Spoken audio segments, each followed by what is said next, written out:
The thing that made Michael Jordan special wasn't that he could jump high or that he could shoot a basketball or that he could run fast. The difference between Michael Jordan and everyone else was that he was always fully present.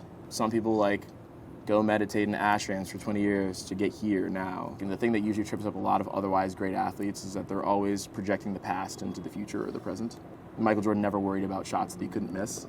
Dating in its function is about discovery and not finality. There now is almost like an air of finality at the beginning of these dating processes. That's how it feels. Dudes are often very afraid to ask women out at church because they don't want to be labeled as, if it doesn't work out, as a player, or they don't want the bad news to go back. They're afraid of the smear campaign, essentially. On the other side of things, what I've heard from a lot of my homegirls is one, I feel like dudes in church would be boring sometimes. Two, why are they all afraid to ask us out? If we all come to the middle, dating should be a thing in the church that we're all able to as groups, hey, we're gonna create an environment where folks don't feel like it's super high pressure, that there are eyes on them. There's a beauty in dating within groups because there's accountability and also just guidance and helpfulness and ease. Yeah. Right? It's fun. But there can also be, and I think this is what we're bracing against, a lot of people intruding on your relationship and asking when they actually don't have the relational equity to be trying to have those types of conversations. Tempting to just date somebody who you won't have to deal with that with. But then, right, the trade-off, it's a big trade-off. Right, all of a sudden you're dating in a silo, and also your prime decision-making matrix, which is your faith, is misaligned with that person. Yeah. I don't know. I developed a framework for making decisions on dating, just because I can tend to overthink.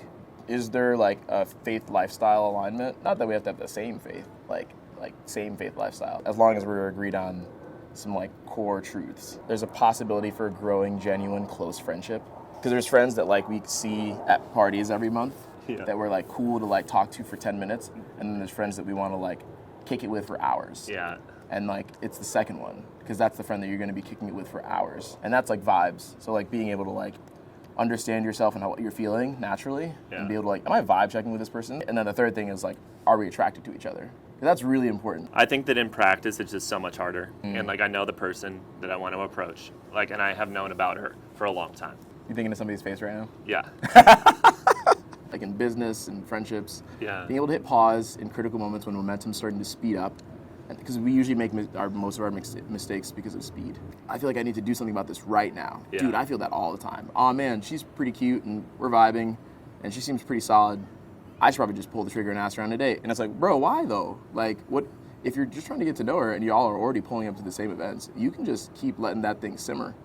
If y'all are finna vibe, she'll throw the signals. Yeah. And if you're really needing to pull up, yeah, with more, you're not going to get worse with time. Do I really need to figure out everything and have a plan for everything in this moment?